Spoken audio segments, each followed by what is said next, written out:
শুধু মুসলিম না, কোরআন বাইবেল সব শেষ হয়ে যাবে, কিন্তু আমার প্রকল্প শেষ হবে না। এইগুলো পশ্চিমবাংলার জনগণকে, হিন্দু মুসলমান জৈন খ্রিস্টান সবাইকে হুমকি নিচ্ছে যেন আমাকে ভোটটা দেয়। উনি জানে যে আমার মুখ দিক থেকে হিন্দুরা মুখ ফিরিয়ে আছে, আমার দিক থেকে মুসলিমরা মুখ ফিরিয়ে নিয়েছে, আমাকে এখন এদেরকে হুমকি দিয়ে ভোট নিতে হবে। আমাদের যেটা আকাঙ্ক্ষা, ওনাকে এখান থেকে ধুলিস্যাৎ করে উড়িয়ে দিতে হবে। যেরকম ওনাকে নিয়ে এসেছিলাম আমরা, সেরকমই ধুলিস্যাৎ করে উড়িয়ে দেওয়ানোর আমাদের ইচ্ছা। দেখেন, মহলটা কিন্তু খুব সুন্দর মহল।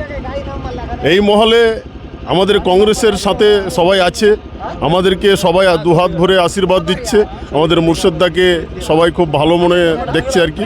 এই হচ্ছে ব্যাপার। এখানে খুব সুন্দর একটা আমরা সাড়া পাচ্ছি আমাদের কংগ্রেস।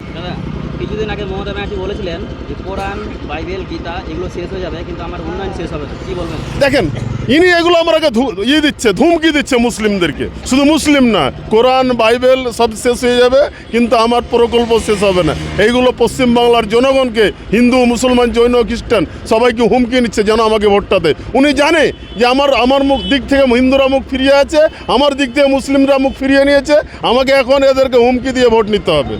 শুধু এইগুলো না, প্রত্যেকটা মিথ্যা প্রতিশ্রুতি, এসআইআর থেকে নিয়ে ওয়াকফ বিল থেকে নিয়ে প্রত্যেকটাতে ইনি হচ্ছেন মিথ্যাবাদী সরকার, মিথ্যাবাদী মহিলা। ইনি হচ্ছেন সব থেকে বড় মিথ্যাবাদী। এর থেকে আর বড় মিথ্যাবাদী আমি কখনো দেখিনি না। এবার ওকে আমরা উঠিয়ে ফেলে দেবো। পশ্চিমবাংলা থেকে আমাদের যেটা ইচ্ছা, আমাদের যেটা আকাঙ্ক্ষা, ওনাকে এখান থেকে ধুলিস্যাৎ করে উড়িয়ে দিতে হবে। যেরকম ওনাকে নিয়ে এসেছিলাম আমরা, সেরকমই ধুলিস্যাৎ করে উড়িয়ে দেওয়ানোর আমাদের ইচ্ছা আছে। কিন্তু তো বলছে কি আমরা অত মজবুতির সাথে এখানে লড়াই লড়ছি যে আমাদেরকে কই হারাতে পারবে না।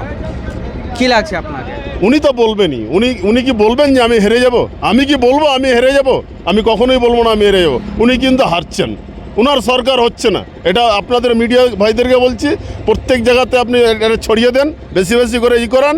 আর আমি বলবো আমাদের বন্ধু ফ্রেন্ড ফলোয়ারকে যে আপনাদের চ্যানেলটাকে যেন সবাই শেয়ার করে, ফলোইং করে, দিয়ে এটাকে পুরো ছড়িয়ে দেয় যেন মমতা ব্যানার্জির সরকার আর থাকছে না, মমতা ব্যানার্জির সরকার আর থাকছে না।